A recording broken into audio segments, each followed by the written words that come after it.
Good afternoon. And those who know me well know that that will never do.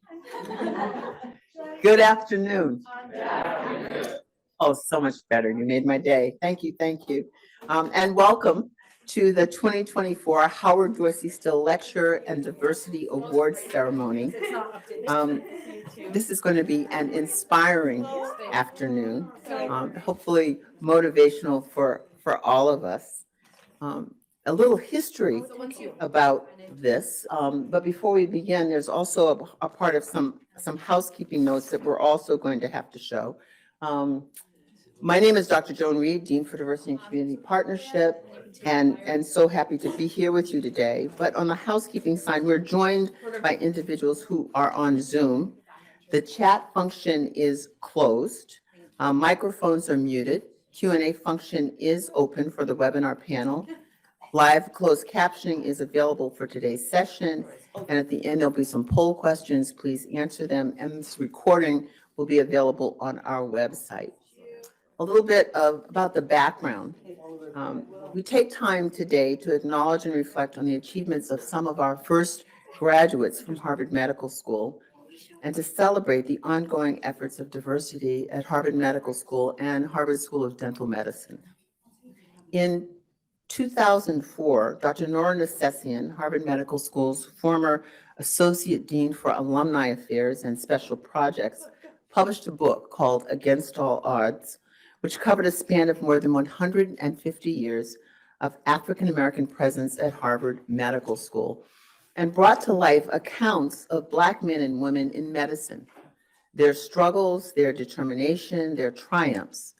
Included in this book are the stories of Drs. Howard, Dorsey, and Still. And their stories may provoke a lot of different kinds of emotions, but also remind us that it's a time for celebration. There are some copies of the book on the table outside. If anybody would like a copy of the book, please take it. After graduation in 1869, Dr. Edwin Howard practiced medicine in Charleston, South Carolina, and then moved to Philadelphia, where he was instrumental in establishing the Frederick Douglass Memorial Hospital in 1895. It was the only hospital for African Americans in Philadelphia. He then went on to establish the Mercy Hospital in 1905 because of his feelings that, and I quote, "The present hospital, the Frederick Douglass, having assumed the character of a privately managed, narrow, unprogressive institution, fails to meet the objectives for which it was organized. An opportunity for Negro physicians to get the incalculable benefits of hospital practice, which other hospitals had denied them. Also to train our girls in nursing, as well as giving our people additional hospital facilities." End quote.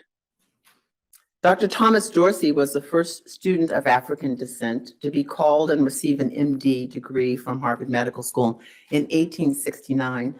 Unfortunately, information about Dr. Dorsey's life is fragmented. However, Dr. Nesessian's research found two sources that suggest that he spent much of his life after graduation in Washington, D.C. And although no records could be found, having graduated a year after Reconstruction was launched and having settled in Washington, we might imagine that he witnessed the founding of Howard University and of its College of Medicine, a freedmen's hospital, and the first medical association of Black physicians in Washington, known as the Medico-Chirurgical Society of Washington, D.C. Dr. James Still graduated with honors from Harvard Medical School in 1871, and he actually practiced here in Boston after graduation.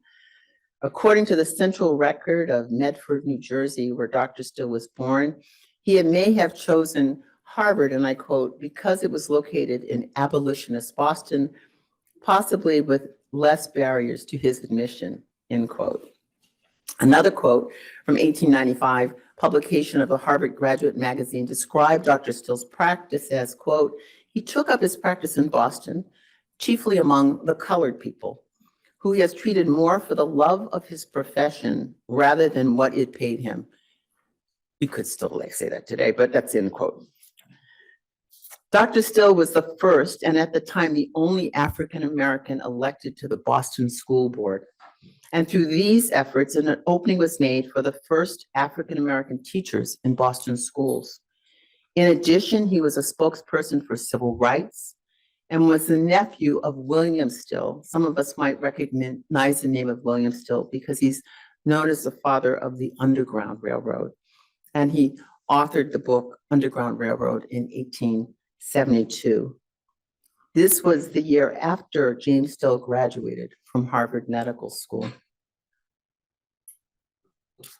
In addition to paying tribute to these three amazing men in this named lectureship, we're here today to celebrate the 2024 Harold Amos Faculty Diversity Award recipients, the Harold Amos Faculty Program Award recipients, and the Sharon P. Claiborne Staff Program Award recipient.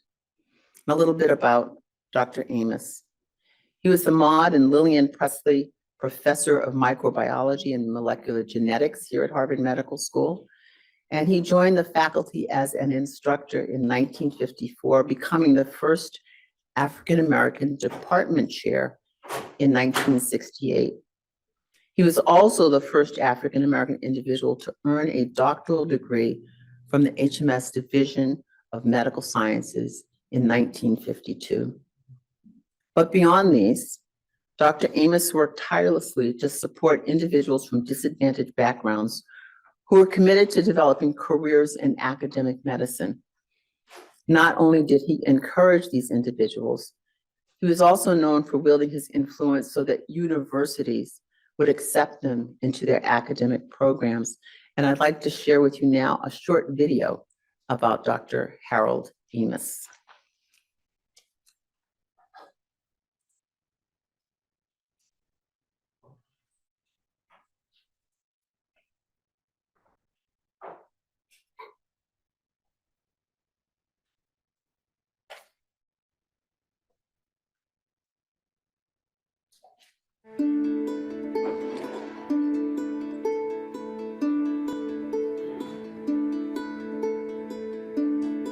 You know, he was such a humble man.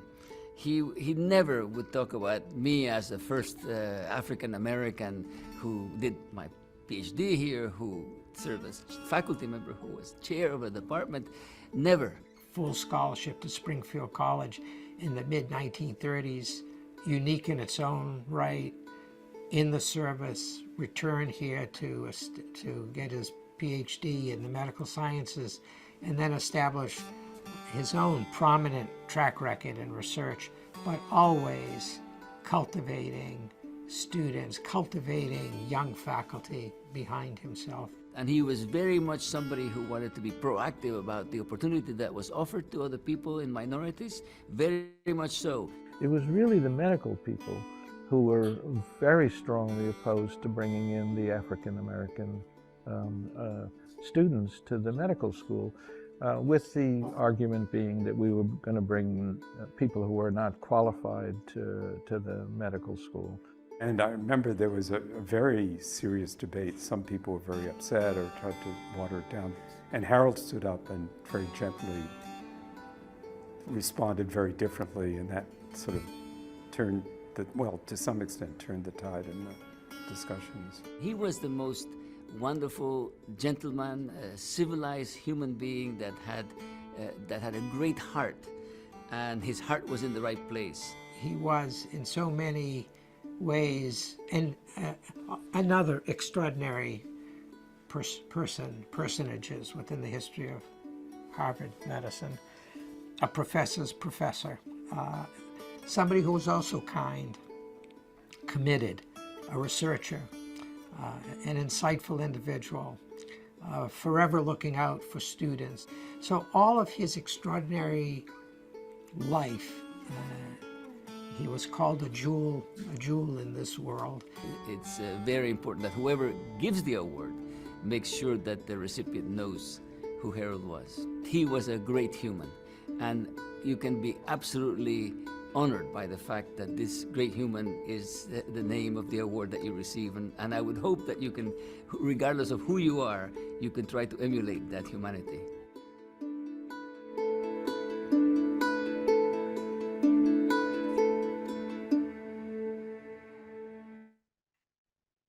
Clearly, Dr. Amos was an astounding person. 2024 marks the second year of the Program Diversity Awards. In 2022, a Diversity Awards Selection Committee determined to open the nominations to programs that demonstrate a significant commitment to enhancing diversity above and beyond the routine role and responsibilities of individual program members. This relatively new category offers the opportunity to enlarge the territory of diversity recognition and the impact of diversity programs. This year, they'll honor a Harold Amos Faculty Program Diversity Award recipient and a Sharon P. Claiborne Staff Diversity Award recipient, and you'll hear more about them later. Ms. Sharon P. Claiborne began working in the medical school's financial aid office in 1981 as a staff assistant. And over the years, she received many awards for her untiring attention to students. In fact, the school's class of 1999 presented her with an award in, quote, recognition of tireless dedication to the students of Harvard Medical School. She also received the 1998 YMCA Black Achievers Recognition Award for her commitment, and I quote, service on behalf of young people to help motivate and prepare them to pursue their educational and career goals. In addition, Sharon received the first annual Dean's Award for Community Service for her work producing Good News, a 2-hour gospel program on the MIT radio station WMBR 88.1. It's our privilege to honor Sharon Claiborne's legacy with this named award.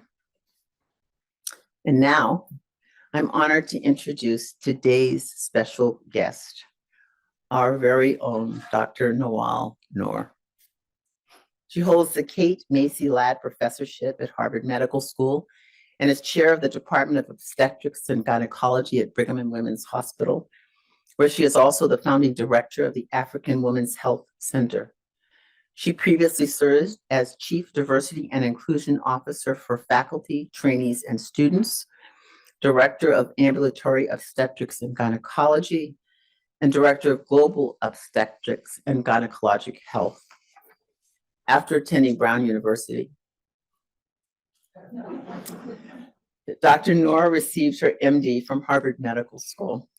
She completed her residency in obstetrics and gynecology at Brigham and Women's Hospital before completing an MPH at the Harvard T.H. Chan School of Public Health, and received her MBA from the Imperial College of Business School in London. She's been named one of Forbes' 40 most women to watch over 40. I find it hard to believe you're over 40, Dr. Noor. What can I say? Just a little bit.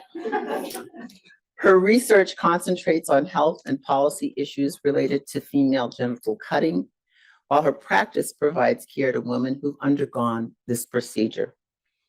Dr. Noor has been honored as a MacArthur Foundation Fellow for her establishment of the African Women's Health Center, the only hospital center in the United States that focuses on supporting the physical and emotional needs of those who have undergone FGC. She's a recipient of 2 honorary doctorate degrees and the American Medical Women's Association Lila A. Wallace Women's Health Award. She's presently serves on the Board of Trustees at Brigham and Women's, the World Peace Foundation, WBUR Radio. She sits on the Board of Registration of Medicine and the Governor's Task Force on Hate Crimes. She served as Congress Chair for the Paris International Federation of Gynecology and Obstetrics Conference. She's also chaired international committees for the United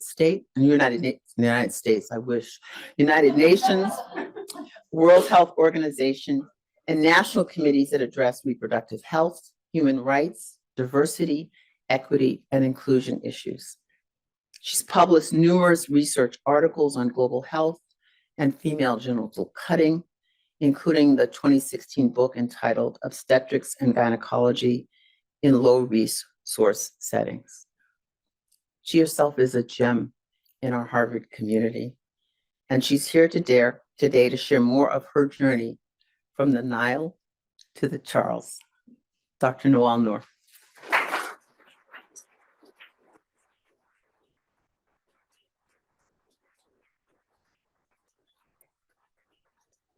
Thank you so much. Can you all hear me? Great. So actually today is about our awardees. So I just want to congratulate all the awardees for all the work that you do when it comes to diversity.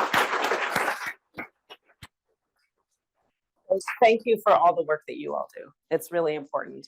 I'm going to wander a bit. So if you can't hear me or see me, just like, raise your hands, but I don't always like to stand right behind the podium. So I listened to prior, I have attended this before because, Joan, when she tells you she needs you, your answer always has to be yes. And if you're not in the country, she might say, well, why can't you just come back for it? So I've come and listened, and I've always heard what stays with me are people's stories and their journeys. And so this is the journey I will tell you about myself and the work that I've done and the people that have helped me along the way. And so I started off with my journey from the Nile River to the Charles River. So this is me on the banks of the River Nile. I'm the youngest of four. And I am, at this point, not knowing what I will do for the rest of my life, right? For me, it's like, do I go and walk into the river? Are there any crocodiles there?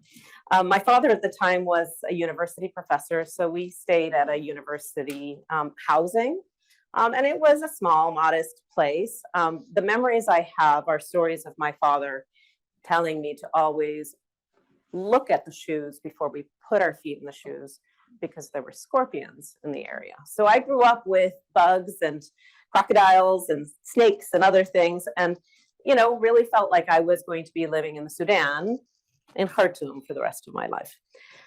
And so let me tell you a little bit. So this is going to be geography lessons for those of you who may know or not know about the River Nile. But the River Nile actually comes from two sources. There's the White Nile and the Blue Nile. The White Nile begins in Lake Victoria, Tanzania and Uganda, and it borders on Kenya. And the Blue Nile begins in Lake Tana in Ethiopia. And then what happens is that both rivers then meet in Khartoum. And what is so special about this picture is that you can see that the White and the Blue Nile actually meet midway. And you can see that one actually travels faster than the other. So one has more silts than the other. It is 4,130 miles in length, and it flows through 11 African countries. So here you have it. You have, Lake Victoria here and Lake Tana there, the two Niles as they're coming together. And as they come through, I kind of started thinking that my life was a bit like the River Nile. And I had various interests. And if you start hearing my story a bit and you can hear what Joan was saying, I don't have that traditional, I want to be this and I'm going to be that. And then 5 years from now, I'm going to be that. And then I'm planning to, become chair. That was never part of my trajectory. In fact, I went to Brown University, which is, in my mind, one of the best universities in the world, but, no bias there, Joan, right? And when I was growing up in Sudan, female genital mutilation, female genital cutting, you'll hear me say it, FGC, is a practice that occurs quite frequently. The majority of the Sudanese, over 80%, have undergone it. So I grew up with that in the back of my head. And Nawala Saadawi was an Egyptian psychiatrist, and she wrote this book, The Hidden Face of Eve. And that book, as I was reading it, really hit me hard on trying to understand where girls and women's lives were in society and how tradition really plays a role that can impact them for the rest of their lives. And so things that may happen in childhood really can impact adulthood. At the same time, when I was at Brown, so it was about here we got women's rights, women's issues, women's health. And then when I was in Sudan, there was the famine in Ethiopia. And my mother at the time was living in London. I spent my high schooling there. And I felt this need to go and work in the refugee camp. So when we were in London, I initially volunteered for Save the Children for about a month. And then we went to Khartoum, and I just literally was starting to knock on doors and say, can I go and volunteer in a refugee camp? And again, Save the Children agreed because of the work I had done in London. So global health and medicine was something that was starting to be a part of the work that I was doing. When I was at Brown also, I was pre-med and then I dropped it because organic chemistry really sucked. So I then thought I'm going to do public health and I'm going to work for the United Nations. And so I had Professor Lina Ferzetti who helped me with my senior thesis was about the emancipation of the Egyptian woman. So I graduated with international relations and development studies and not wanting to be a doctor. But clearly these were the themes that were kind of starting to take shape. And as you can hear, that's sort of where I was heading. My career changed a bit because I spent some time after I graduated from Brown in a UN organization. And it didn't take me long to realize that my personality requires almost immediate self-gratification. So I need to know that what I'm doing is important. And don't tell me 5 years from now that what I did was important. I need to know probably in 9 months whether the baby comes out healthily or not. So I recognize that in fact, although I thought I was going to do development work, it wasn't part of my my personality. And I then changed gears, went to Columbia University to post-bac, and then ended up at Harvard. And thus, I'm saying my themes, all the themes kind of sort of came together in Khartoum. And I was here at HMS. Never thought I would get in. Thank you, Ed. I ended up coming. I spent a weekend here and I thought, okay, I do belong here after all.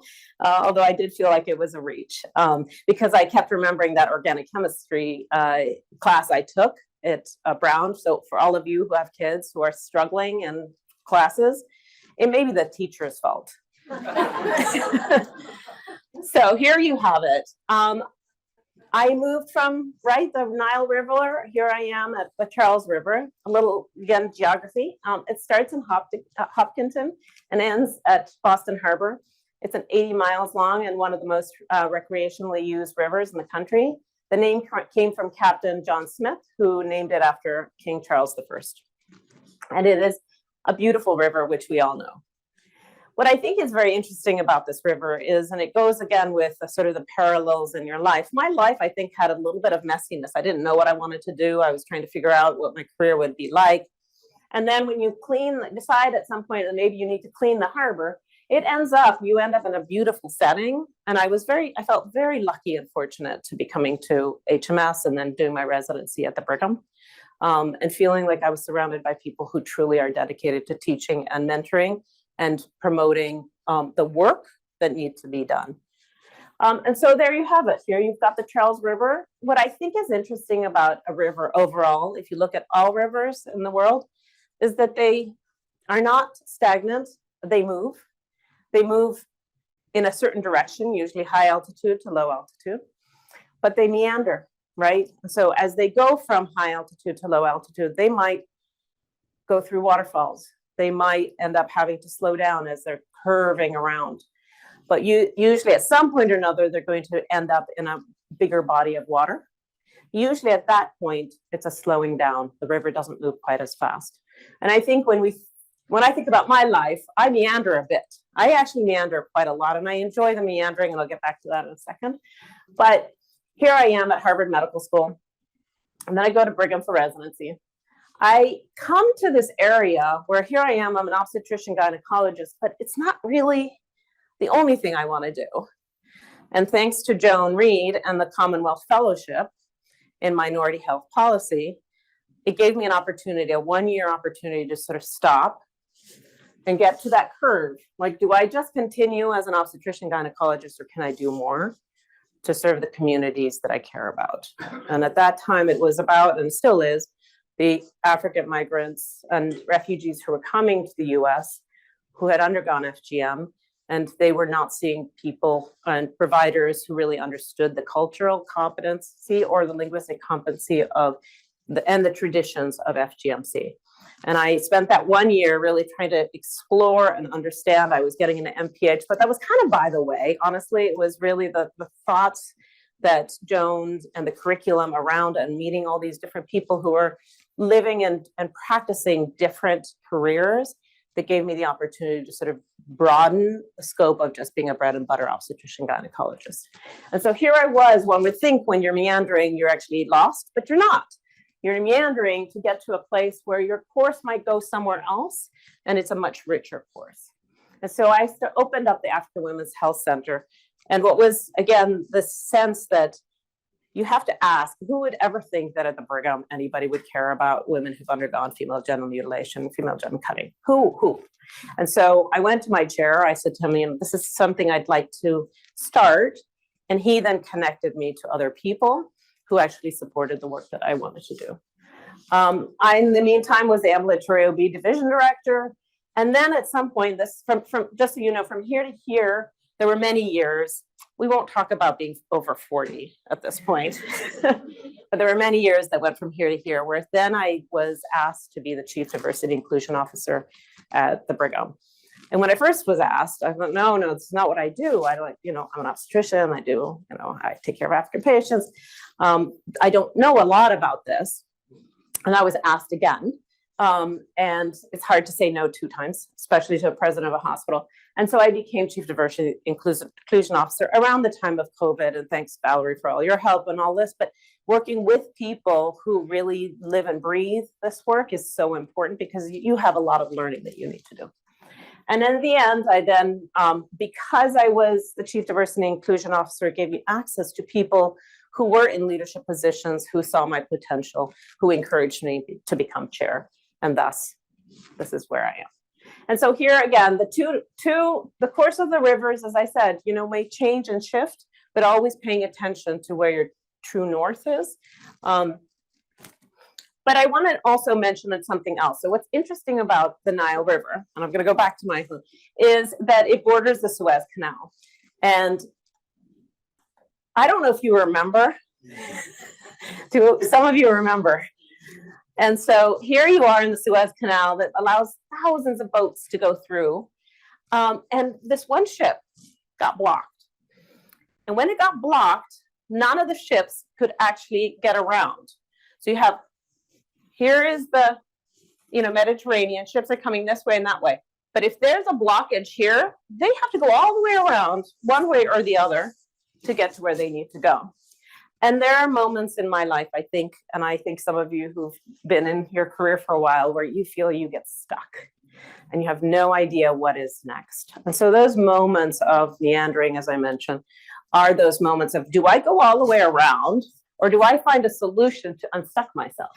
How do I figure out not to do this? How to find a solution for that? Well, in Egypt, they thought this might help. It didn't. You need bigger things to take out that ship. However, what ended up happening is, with a lot of thoughts, and people from all over the world were actually trying to solve this problem, because there was so much interest in to unstuck it, that there was smooth sailing for the place. The ship was called Ever Given. And I think that's the point I think I'd like to leave with some of you, is that it's okay to get stuck in your career. It's okay to stop and think, oh, is this what I'm really supposed to do? Should I look elsewhere? Should I shift gears? We are in the middle of a merger, in case you haven't heard. And I know that a lot of my faculty are at this point going, do I stay or do I go? What is the future going to look like? And trying to really understand that. So from Khartoum to Boston, I want to just give you a couple of thoughts, and I know you know most of this stuff, but the most significant successes come from letting your light shine, embracing failure, and getting good at being wrong. And I think as a chair, I can honestly tell you the number of times I've been wrong, and last week I was wrong quite a bit, actually. But you get to the point of accepting that you are not quite correct at things, and you admit to the failures that you make. But what happens to me is that when I find that I'm in these situations, that I'm uncomfortable and maybe I'm a little out of my reach, or I don't know what to do, I go back to my mentors and say, please, I think I could have done better, or how do I go forward for this? Or this is uncharted water for me and I don't know what to do.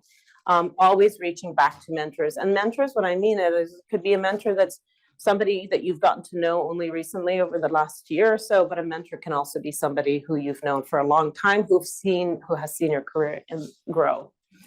Also finding sponsors that believe in you. I think at this point, you get to a point where you're either a sponsor or you continue to have others sponsor you, but always thinking about the two sides. I now am at the point where I enjoy sponsoring others. And then networking. I always, people get a little bored with this idea of networking. I'm an extrovert. So you tell me to go somewhere, I'm like, yeah, more people to meet. I can talk, and I'm guaranteed the last person to leave some event, unless I have something else to do, but I am usually the last. And people who know me well go, oh yeah, she said she's coming in an hour, she's not coming for another 2. Networking is all about meeting people, really genuinely liking and being curious about people and trying to understand what makes them tick and what's their drive, what's their true north, all of those sorts of things. Be uncomfortable with uncertainty because it cultivates the creativity. And it's those moments where I was asked initially, for example, to be Chief Diversity and Inclusion Officer. I was like, I don't know how to do that, so I can't do it. I said no initially, and somebody was wise enough to say, no, I think you can. And yes, you're going to learn, but go for it. Sitting in the uncertainty is a good thing. And then being stuck like Evergood is not a bad thing. It doesn't equal failure. Because if we think about Michael Jordan, he said, I've missed more than 9,000 shots in my career. I've lost almost 300 games, 26 times. I've been trusted to take the game-winning shot and missed. I failed over and over and over again in my life, and that's why I succeed. And I think that is the point. I mean, you fail when you stop doing something you really care about, and that's something that that drives you. And so going back to Ever Given, I always think about this when I'm at the lowest of my low. I think about going around Africa, and I'm like, not going around Africa. Gonna find a solution, right? Cannot go around Africa. You can't, right? Unless you have time and you're retired and then you want to take a cruise. So accept opportunities you may not have anticipated. Always think about that. If somebody's approaching you, they see something in you that you don't see in yourself, think about it, be open to it. And then advocate for yourself and others. And I really like this picture because I feel like from my perspective, my advocacy is always about the young girl who we were trying so hard to prevent. We do a lot of work on reproductive rights of young kids, girls, especially when it comes to early marriage, child marriage, forced, and also victims of FGMC. So making sure, again, to always advocate, get back to your true north. So I just wanted to bring it home in just one example. So again, Chief Diversity and Inclusion Officer, I served. What I learned the most about that was what I didn't know, and then always leaning on other people, but really just speaking about the issues. And it gave me a platform that I hadn't had before to be able to speak about issues that I really, really cared about. Because diversity makes for a rich tapestry, and we must understand that all the threads of the tapestry are equal in value, no matter what their color, said Maya Angelou. And because of all the things I learned as Chief Diversity and Inclusion Officer, I learned from Valerie and from others who did health equity. As I became chair, I could really champion some of the things about health equity. And one of my biggest this week is Maternal Mortality Week. And so we're really trying to champion that as well and bring awareness. And I know a lot of people, Rose, I know you work on this as well as other aspects of maternal health. So I thank you for all the work you do. But the US has the highest maternal mortality ratios in comparison to other high income countries. And the inequities are just so stark. Black and brown women are 4 times more likely to die in childbirth or after childbirth. And how do we stop this? One of the things that we did, again, doing something that I wasn't comfortable with, gave me the ability to look into it, is that we actually have established a doula program with MGB, where we have birthing partners that help Black and brown women, moms, during their deliveries. And what we found is with this program, the patients feel like they have much more of a voice. And so I'm trying to, again, things that you learn from one place, you can actually transmit to something else. And so I think I just want to end to just say, so let us all say unequivocally, maternal mortality and morbidity is a serious crisis, and one that endangers both public health and economic growth, which means everyone is impacted by it. Because just think about it, mothers are the backbone of our economy, and their children are the future of our economy. And isn't that the truth? So again, I think I'm almost done. I was telling Joan, I was like, I can talk for 5 minutes, I can talk for 40, which one? I think I'm hitting my 30-minute mark. My two rivers, I do love them both dearly. I'm sure you all have parallels in your mind about what drives you, but continuously I come back to my two rivers when it's what started me with the crocodiles and the scorpions, and where I've ended today with lots of beautiful sunsets and an eclipse. And I want to just thank all of you for your time here. Join me in thanking Dr. North.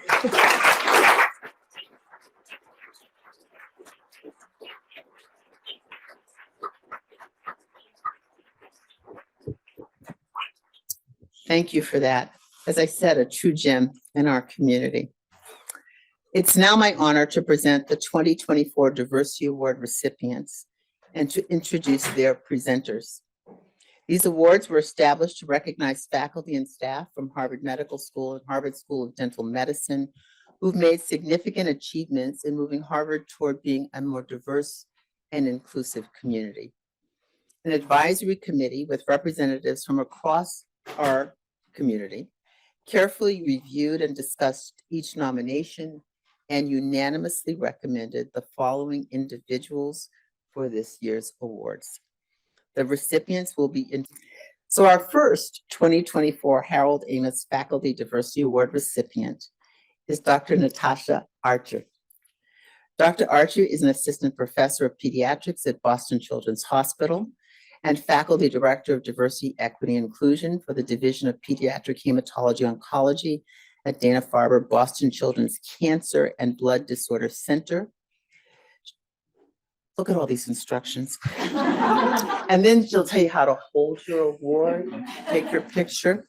This is so when they get their Nobel later, they'll be fully practiced. Dr. Archer will be introduced today by Dr. Jennifer Mack, an HMS Associate Professor of Pediatrics at the Dana-Farber Cancer Institute.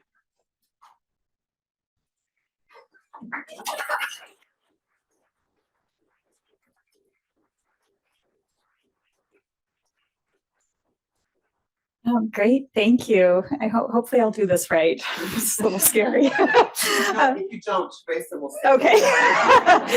So, well, I'm so excited to be here to honor Natasha. And, I have to say, one of the most wonderful things that can happen to any of us in academic medicine is seeing someone wonderful be seen who for who they are.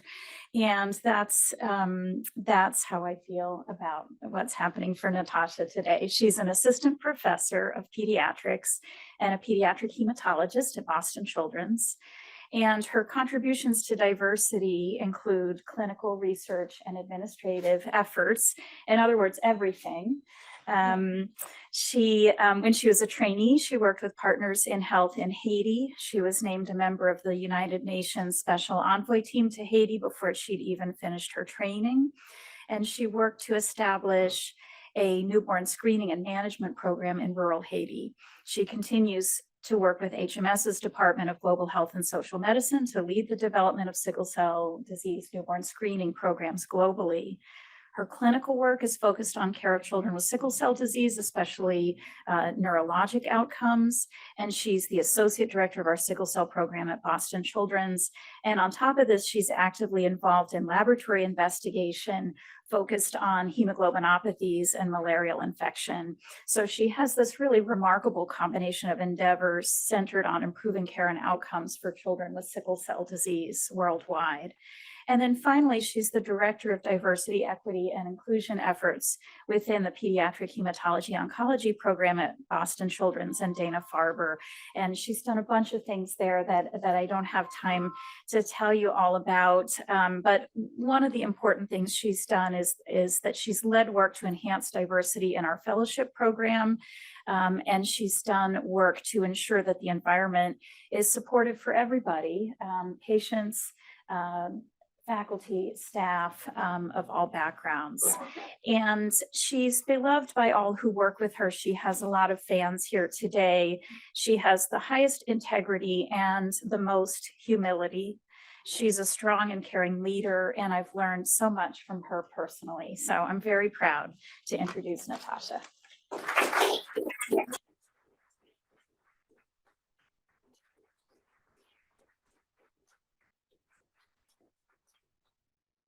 Thank you, Jenny, for that introduction, and thank you to the selection committee for bestowing on me this prestigious and meaningful award named after the unforgettable Harold Amos.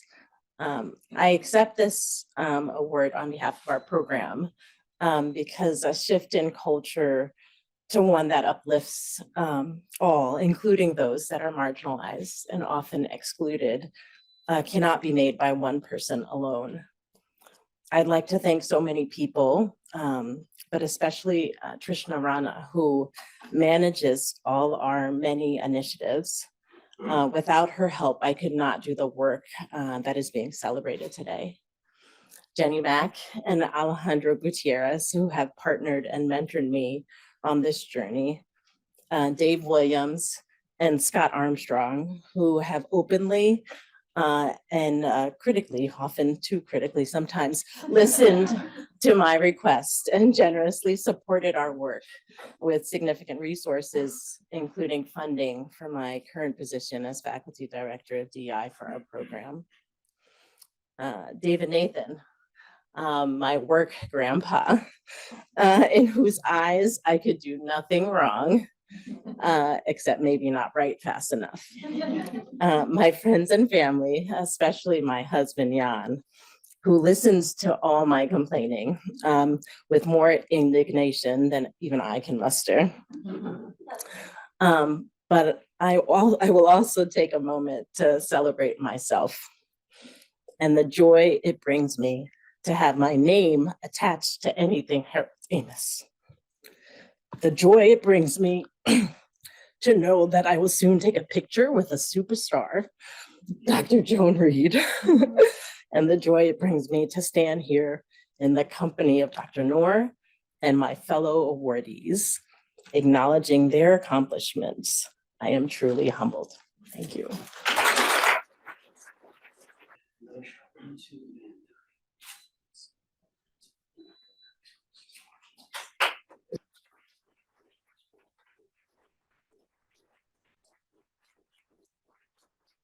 You all see where we're supposed to stand.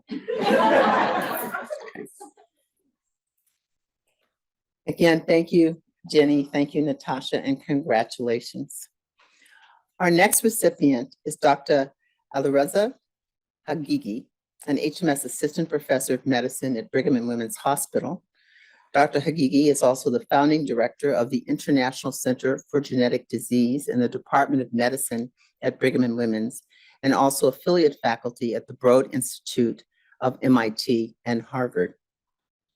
He will be introduced by Dr. Richard Maz, who is an HMS Professor of Medicine, Division Chief of Genetics, Emeritus at Brigham and Women's.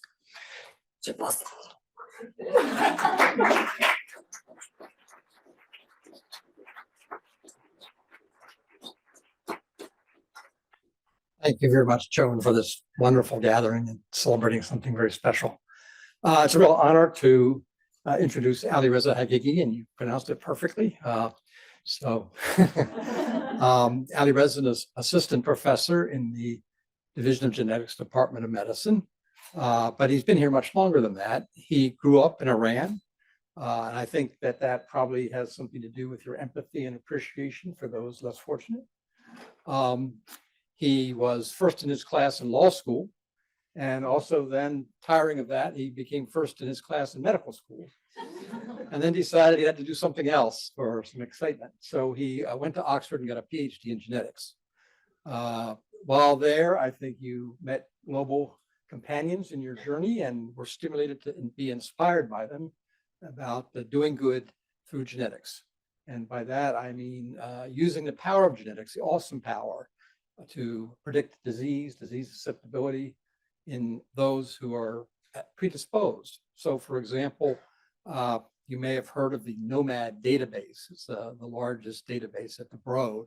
Hundreds of thousands of genomes have been collated there, but only 0.38% are those of Arab heritage, which means that those people are really deprived of the opportunity to use the enormous future and present now predictive power of genomics to estimate their risk of certain diseases that can be prevented or at least treated in a timely way. So that inspired him to launch the International Center for Genetic Disease, ICGD for short. And this is now an official HMS center, which thank David Gollin, who's here, for launching us on that path. It's no small accomplishment, and he worked incredibly hard to jump over the well-placed barriers to make us think, especially about the ethical considerations of generating huge amounts of genetically powerful data without necessarily, in countries that don't actually have an infrastructure to monitor it and ensure safeguards in its use. So countries of interest include Bahrain and now UAE. Those are actually wealthy Arab countries, but that was a prescient choice because a lot has been accomplished in a short time. And now the center has moved on to deal with countries that have very little at all. We were talking to a geneticist in Uganda who informed us that he was the only geneticist in the whole country. So that gives you an idea of what these surmountable but difficult barriers have to be overcome to be successful. A huge unifying theme of this center is education. You have to realize that even if you generate all this information, if there's no one there to use it, it won't do much good. And so the success of that is dependent on a series of courses, virtual courses, now in-person visits to these countries, and mixtures of both that deal with clinical genetics, bioinformatics, lab testing, and the like. To give you one example, this started as a course with maybe 80 attendees from Bahrain, and everybody thought, many Harvard faculty teaching in it, we all kind of thought arrogantly and naively that we'd be teaching these people who didn't really know very much about genetics. And as soon as the first question was asked, after the first lecture, it was a wake-up call. These were selected by the Ministry of Health to lead the deployment of genetic medicine in these countries. And it makes it humbling, actually, to see what seriousness and purpose they bring to this enterprise. Now there's a course to teach 600 physicians in UAE, and over 3 years, I believe it is, and that's getting rave reviews as well. So that's one thing. Of course, sequencing genomes is another important thing, as I told you about the NOMAD database problem. That's being solved by diligent efforts at sequencing and collating the information. I could go on. There's a diversity in art project. There's a keynote seminar series, but these have all been very diligently purposed to promoting diversity and healthcare equity. So I'll stop there. I want to thank you and congratulate you for the inspirational leadership role that you've deployed.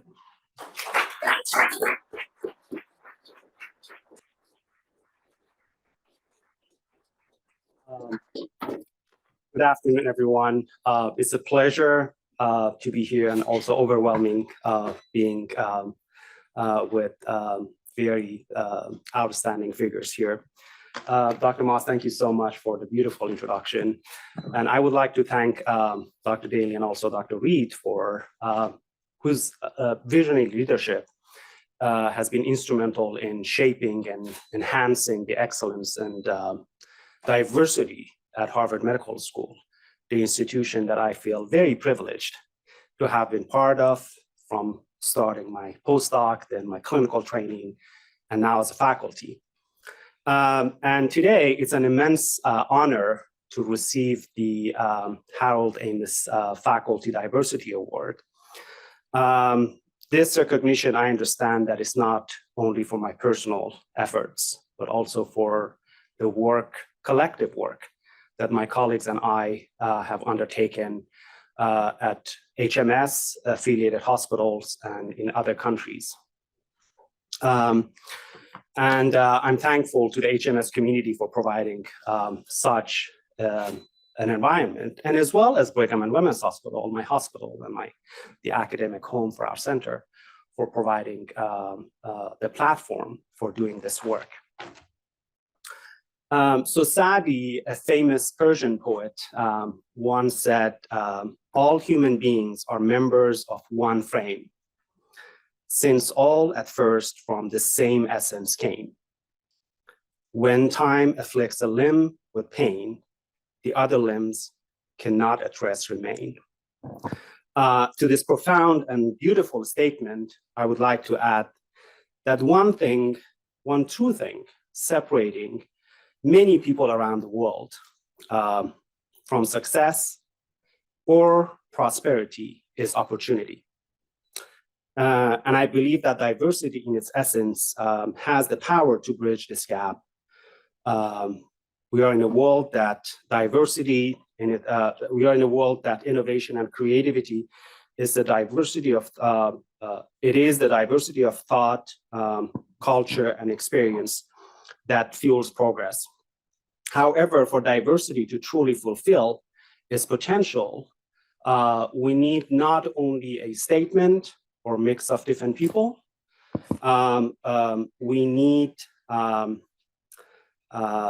it requires equitable access to opportunities for all, irrespective of their background. In the context of my work with two initiatives that I have founded, the International Center for Genetic Disease at HMS and the Advancement Initiative for Medicine and Science, our mission exemplifies this mission, or this principle, to enhance access to genomic medicine globally and to integrate genetic and genomic research across diverse global populations. It's my ideal world vision to contribute to enhancing genomic medicine for all, not only the rich or the lucky. This vision drives our projects, aiming at democratizing access to the latest in genomic medicine, whether it's generating and analyzing genomic data from understudied populations, or training scientists and healthcare professionals in under-resourced countries. We are creating platforms where diversity in scientific research and education not only broadens our understanding, our knowledge, but also ensures the advancement in genomic medicine benefits everyone, regardless of who or where they are. Our work reaffirms the benefit that diversity, the belief that diversity is not merely a quota or a target, it's a catalyst for innovation and a beacon of hope for equitable healthcare solutions worldwide.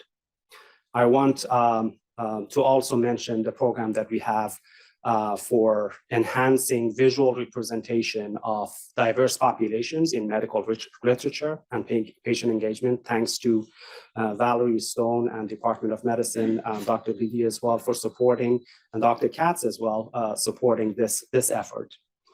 I want to extend my deepest thanks to my colleagues, mentors, and importantly, our collaborators and partners in other countries, among many to whom I'm indebted. Allow me to name a number. Doctors Richard Moss, of course, who has been an amazing support to me. Paul Anderson, the Chief Academic Officer of Mass General Brigham.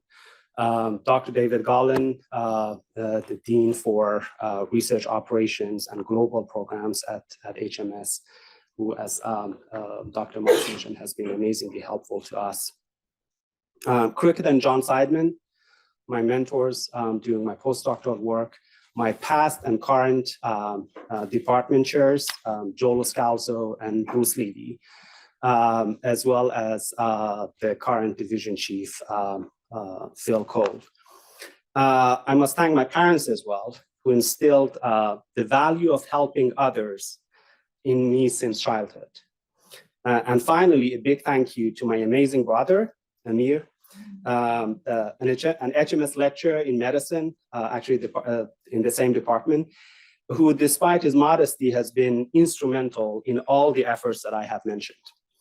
And in the end, a special thank again to the HMS community and Brigham and Women's Hospital, especially the past and current presidents, again, Bob Higgins and Giles Ballin, for creating such a inspiring platform and environment for anyone who wants to do good things.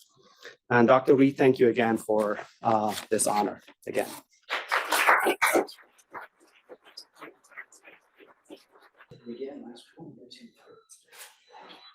Thank you so much. And congratulations, congratulations.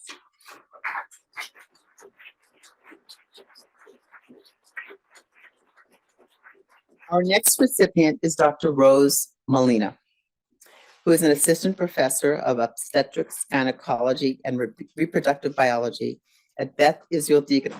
Look at, they came right up. At Beth Israel Deaconess Medical Center. She's a faculty director of health equity and anti-racism societal theme and the director of medical language program at Harvard Medical School.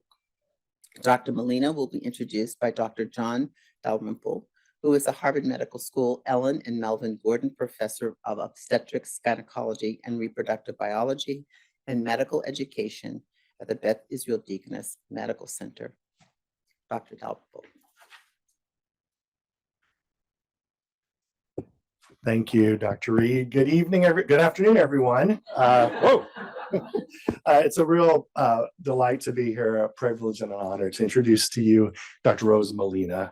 I've been waiting for this moment for some time. Dr. Molina, as you know, is an assistant professor in obstetrics, gynecology, and reproductive biology, and the Dr. Mark and Karen Lawrence Director of Professionalism, Humanism, and Health Equity in Medicine at Harvard Medical School.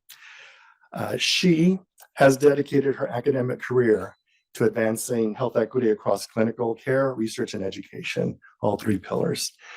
A graduate of Harvard College, Harvard Medical School, and OB/GYN residency at the Brigham and Mass General. She went on to complete a global women's health fellowship at the Brigham as well.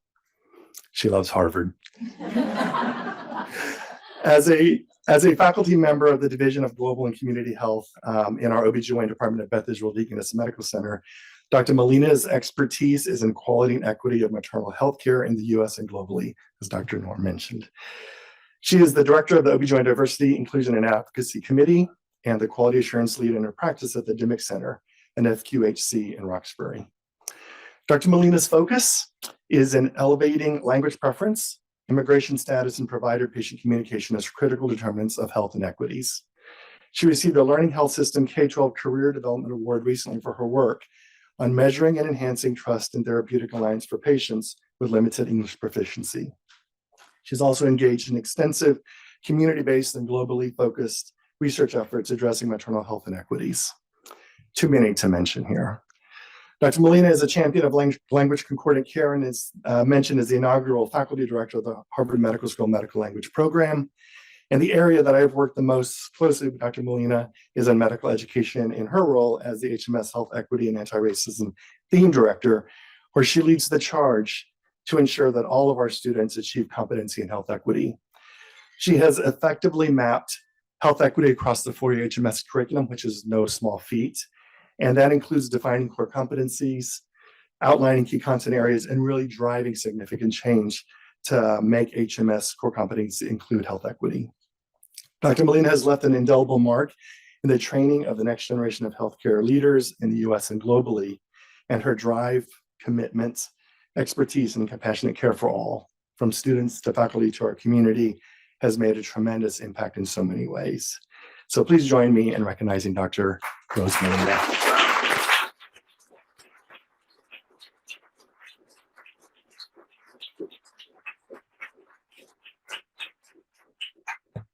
Quite short compared to everyone else here, so I'll stand over here to the side. Hopefully everyone can hear me. Thank you all. This is such a tremendous honor, and I'm really just full of gratitude today. There are 4 groups of people I just wanted to thank during this time. The first one is my husband, George. Some of you may know he is operating right now at the Brigham, so he's not physically with us, but he has been with me at my side since I started at HMS, and it is his support continuously and his passion, I think, that also fuels my own passion and has allowed me to pursue the dream career that I do have. So he's here in spirit, but not physically. He's over there operating. The second the second group of people I wanted to really acknowledge today are my mentors, and several of them are in this room. Dr. Noor and Ed, thank you both for being here. I want to say specifically that one of the biggest things that I find the most meaning in my professional life is doing asylum evaluations. And because of my training with Dr. Noor, I actually do asylum evaluation specifically for survivors of female genital cutting and other gender-based violence. And the only way that I got that training was because I was a resident and Dr. Noor took me under her wing and taught me about female genital cutting. And as an international expert, it was really an opportunity that I only had here at the Brigham. But I've carried it with me, and it's really been a fountain of joy to be able to do asylum evaluations. And I do about a couple, like 4, 5, 6 a year. But those interactions really drive the rest of my work. So thank you. And thank you, Ed, for bringing me into the HMS medical education fold. I've really enjoyed applying my passion for health equity to the medical education space as well. I also want to thank a couple of people who are not here, who are my former chair, Hope Ricciati, and then the chief medical officer at the Dimmick Center, the Federally Qualified Community Health Center where I work, in enabling me to have the dream job that I have. So I graduated residency wanting to work in a federally qualified community health center and have an academic career. And I realized that I'm a very unique and special person, that I get to actually do that I get to live my values committed to social justice and health equity by doing clinical care in the community in a federally qualified community health center where I see over 80 to 90% Spanish speaking immigrants as my patients. But I also get to have a very robust and thriving academic career here at the BI and in the HMS community. And so I really thank my department chair at the time and my current, the chief medical officer at the Dimmick Center, who have been supportive of this type of a role, which I know is very unique and not common, particularly in my field of OBGYN. And then the last group of people I just want to quickly thank are my patients. And I realize that my patients, because they mostly speak Spanish, are often not invited to spaces like this. And it's often not their voices that we get to hear from whenever we do engage patients in any of our work. And so I just want to say that it is really their stories of trauma, struggle, strength, and resilience that motivate everything that I do. And they're the ones who really help me see what the important questions to ask are in my research. They drive what it is I want to teach medical students. When I'm working with John on trying to develop a curriculum for medical students around health equity. And they really help me every day to think about how I can be a better doctor and hopefully a better human. And so I just want to acknowledge my patients, because they often are simply not allowed, permitted, heard in these spaces. And so I hope that we remember that, especially those who speak languages other than English. Thank you.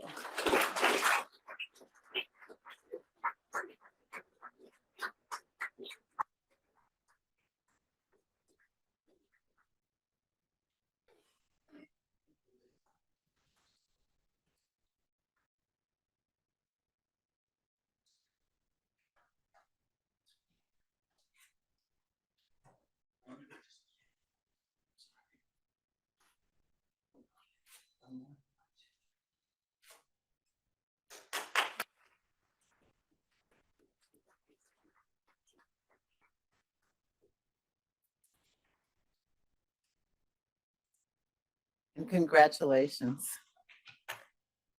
Our recipient of the 2024 Harold Amos Faculty Program Diversity Award is the Diversity, Equity, and Inclusion Leadership Team in the Department of Medicine at Brigham and Women's Hospital. The program leaders are here today representing the program. Doctors Valerie Stone, Christopher Istivern. Thank you.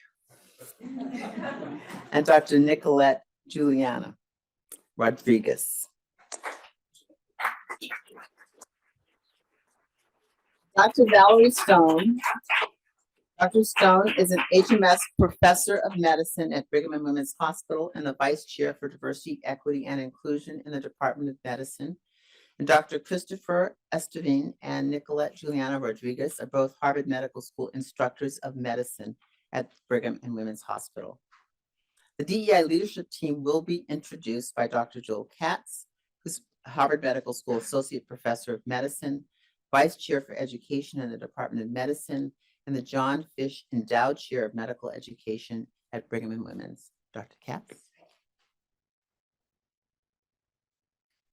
Thank you, Joan. Thank you, everyone. Congratulations to all the award recipients. I could not be more excited to present this award today. The Harold Amos Faculty Program Diversity Award recognizes exceptional efforts of a team to advance diversity and inclusion or create inclusive environment that supports the career development and supports HMS. It is my absolute great honor to introduce the Brigham and Women's Hospital Department of Medicine DEI leadership team who are being recognized for this important award. Led by Dr. Valerie Stone, this team has set out to principally build community. And oh my God, they've done such an amazing job. And through their community building, they have then set out to build the infrastructure to successfully establish and track URIM recruitment, promotions, retention, well-being outcomes at the Brigham and Women's Hospital on an ongoing and sustained basis. Dr. Stone, as the leader of the group, has created a permanent departmentally funded, thank you, Dr. Levy, faculty and administrative staff that comprise the DEI leadership team, a clear and effective reorganization of committees that includes the Department of Medicine Diversity Council, a URIM intern recruitment committee, 11 division diversity, equity and inclusion subcommittees, a URIM retreat planning committee, and a resident diversity and inclusion committee. The department's DEI leadership team, represented here today, have been spectacular, unbelievable, wonderful, and I'm going to list just a few of their many accomplishments that they've achieved in these short years. They have established an annual URIM retreat, retreats for the residents, fellows, faculty with notable keynote speakers and festive closing receptions. Dr. Stone works closely with each of the Department of Medicine division directors to promote URIM faculty and establish active division-based DEI subcommittees. There have been 4 URIM committee cookouts at Dr. Stone's home. There is a new annual Juneteenth event to welcome our new URIM interns each year, and both of those events, I should mention, through their hard work, are catered by fabulous Black-owned or Latinx-owned restaurants. They have created and distributed a comprehensive URIM resident, fellow, and faculty directories, each of those. The new URIM, they've established the new URIM residency mentoring program, initiation of an early career URIM faculty mentoring program, social and career development focused programs throughout the year for our URIM fellows. You get the theme here. This is amazing. They've developed a racial justice training curriculum for trainees and faculty, which so many of us have benefited from. URIM residents, thanks to their work and leadership, represent now 25 to 30% of our intern classes, up from a baseline of about 12 or 4 to 14%. And more than a quarter of our current Brigham internal medicine residents come from backgrounds considered underrepresented in medicine. The entire DOM fellows, the entering DOM, Department of Medicine fellows in both 2022 and 2023, our current class, were our most diverse classes ever, with 29% URIM and 47% women. Given my limited time, I have relayed just a small portion. I'm sure I'm over time already. I've relayed just a very small portion of what this extraordinary group have accomplished. As a member of the Faculty of Medicine at Harvard and the Department of Medicine at Brigham and Women's Hospital, I am so exceptionally proud of what they have done to advance diversity, inclusion, and equity. And I would like you to please join me in congratulating them as the recipients of this very important and influential award. Dr. Valerie Stone, Vice Chair for Diversity, Equity, and Inclusion in the Department of Medicine. John Spears, Director of Faculty Affairs. Margie Luisis, who is not here today, is the Assistant Program Director for Racial Justice Equity in the Internal Medicine Residency Program. Zainab Jaji, who is the Director of the URIM Resident Mentoring Program. Christopher Estevern, who is the Director of the URIM Fellows Initiative. And Nicolette Rodriguez, who is the Co-Director of the URIM Fellows Initiative. Thank you and congratulations.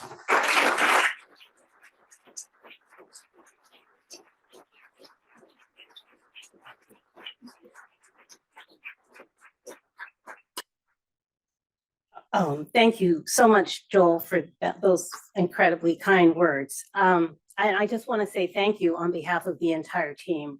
We're really, really honored to accept and be awarded this amazing and important award that is named for Harold Amos. I'm not sure how many people in the room, particularly the other recipients, knew Harold Amos, but he was so inspirational, so dedicated, and such a role model. It is truly amazing to have this award named after him.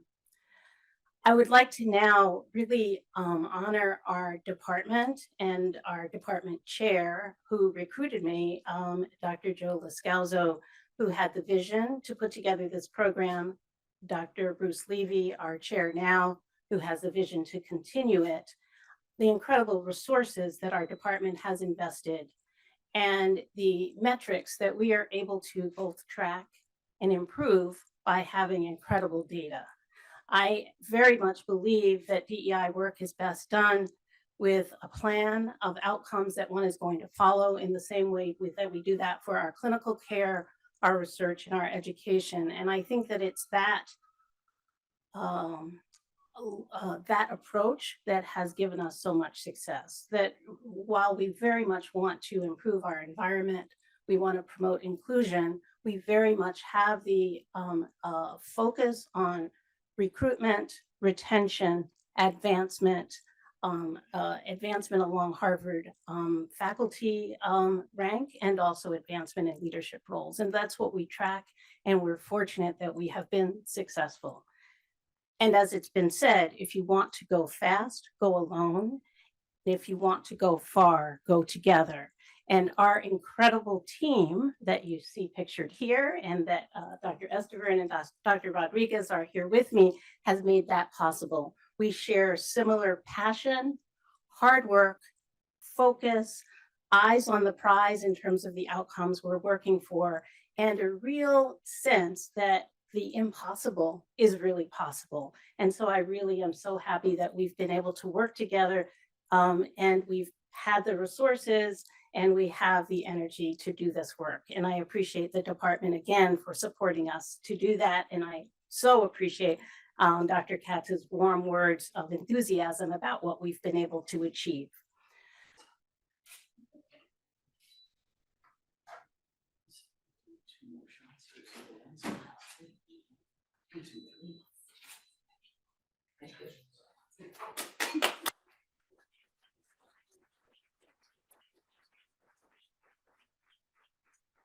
Our final award recipient is a 2024 Sharon P. Claiborne Staff Program Diversity Awardee, the DEI Working Group, in the Office of External Education at Harvard Medical School.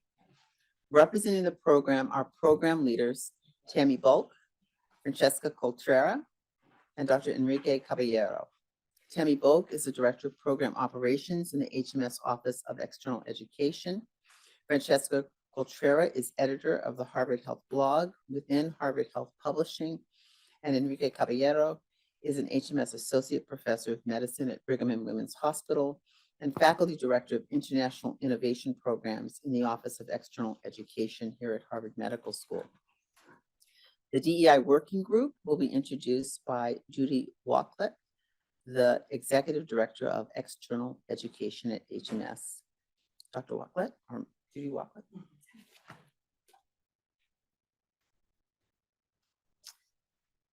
When I joined the Office for External Education, or OEE as we call it, as Executive Director last October, our dedicated DEIB working group leaders were among the first to reach out. Of course, first to say welcome, and then to share how eager they were to accelerate OE's progress towards strengthening and ensuring an inclusive and welcoming environment for all, including our staff, our faculty, our external learners, and clients, as we expand the important reach and mission of HMS globally. This amazing team, led by Tammy Bulk, which is our Director of Operations, Program Operations, Francesca, who's the editor of the Harvard Health blog at Harvard Health Publishing, and Dr. Enrique Caballero, who's the Director of International Innovation Programs at OEE, among many other titles. They passionately spearhead our DEIB initiatives around other very demanding roles that take them to distant parts of the world at all times. Their diverse expertise also ensures that our OEE DEIB working group considers and brings holistic perspectives to all that we do. Initially launched by the Postgraduate Medical Education Unit within OEE, the group grew as like-minded souls in other units joined and then gathered further strength and purpose through a staff-inspired strategic imperative. While the group members have changed over the years, the underlying aims have not. Currently, the DEIB working group is working tirelessly to strengthen our own foundational understanding of diversity, equity, inclusion, and belonging, and its value in increasing creativity, satisfaction, productivity, engagement, and innovation, cultural competency and the ability to work effectively across cultures, and cultural humility, which is a continuous process for us of self-reflection, learning, adaptability aimed at deepening cultural understanding. This is definitely an ongoing journey for us all, and under the stewardship of our DEIB working group, we will ensure that the journey continues with the full support of our leadership team, is embraced by all who contribute to the important work of OEE. So it is my honor to introduce Tammy Bulk, Francesca Coltrera, Dr. Enrique Caballero, the co-chairs and leaders of our working group, to accept this special honor on behalf of the full working group. We thank you for helping guide us forward and unifying our team, especially during such a challenging and divisive time in the world that we serve. So thank you so much and congratulations.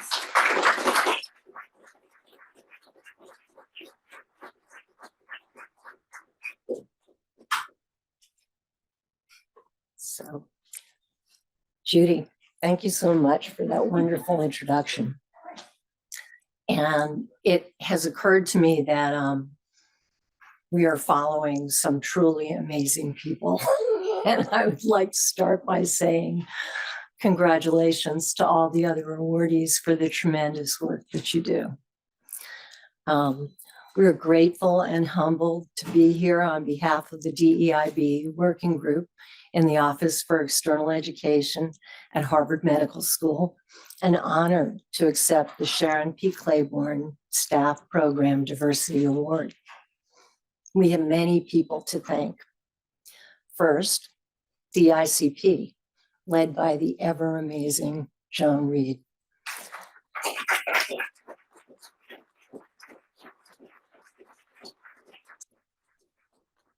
Dean Reed, Teresa Carter, and the entire DICP team, thank you for creating and leading so many essential initiatives at HMS, and for your efforts in bringing us all together today to celebrate our collective efforts and accomplishments.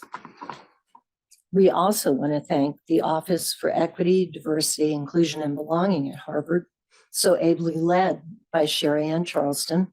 We've benefited enormously from tapping the expertise of Gary Schwartz-Moore and Alexis Stokes in particular. Our faculty co-chair, Enrique Caballero, has spent a lifetime honing skills that embrace and celebrate diversity and health equity. The leadership of OEE, particularly Dean David Roberts and our new executive director, Judy Walklett, have backed our initiatives with much needed support, and we thank you for that. Thank you, Francesca. I'll just say too, before I continue, Francesca and I were noting to each other when we were listening to everybody else's remarks how we are having wild imposter syndrome being here, going after all of you. So we're so honored and humbled to be here speaking and accepting this award on behalf of the rest of our working group. Thank you. We want to thank our remarkably thoughtful and engaged colleagues in OEE for seeking to weave DEIB efforts and principles into our community and our day-to-day work in the vital courses and health content that the Office for External Education brings to the world. A heartfelt thank you to our core DEIB working group, Amaris Davis, Carlos Villafuerte, Ellie Fitton, Emily Collins, Erica Hayden, Jackie Giannakoulis, our survey queen, Patricia Dagnazzi, Nicoletta Olmos, Dan Shaw, and Tara Joyce, who's helped us stay organized in all of our meetings. We know that this is an uneasy time for all who champion DEIB, particularly those in the public spotlight. Legal challenges are mounting, political and economic divides are being leveraged. There's tremendous backlash and anger that chip away at our advances, but the foundations are strong. And the stars, particularly our own North Stars, as Dr. Noor had referenced earlier, they continue to guide our next steps on this path. And so we thank you all for choosing this path every day and showing us what leadership and constancy look like in these challenging times. So thank you so much.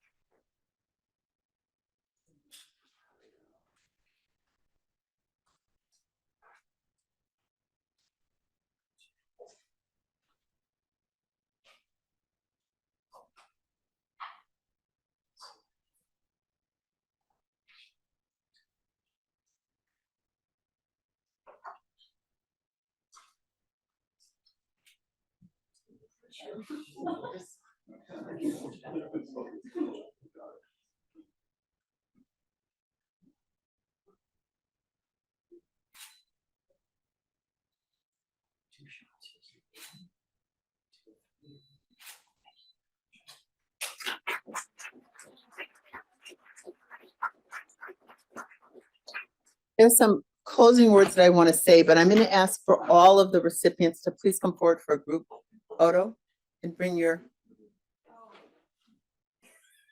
You sent it away? Oh, no, I put it here. But you can pick it up. Okay.